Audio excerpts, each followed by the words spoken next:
a guy that I went to high school with, his wife.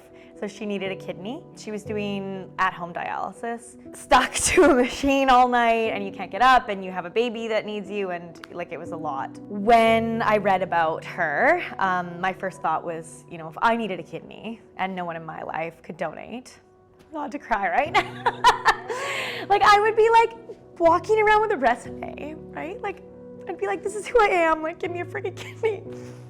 So I messaged him right away. We started doing the blood testing and everything, and at first we were told that we were a match. And then a week later we got a call that they had misread our charts. So they said there's a couple options, like you can obviously walk away right now, or you can consider doing paired exchange.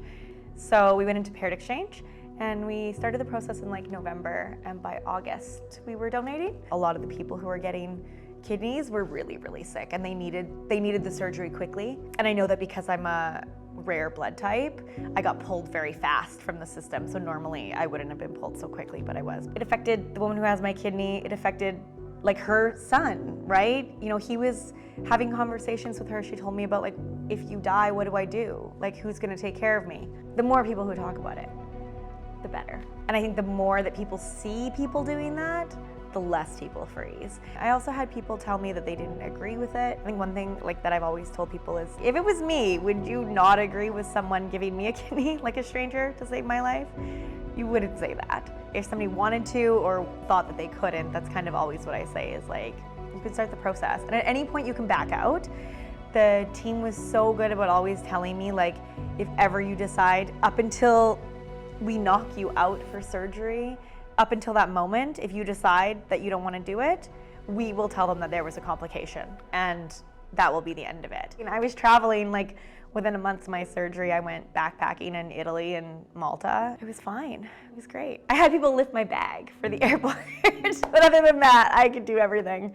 I do have 3 like small incisions on my belly. They're so small, like you barely even see them.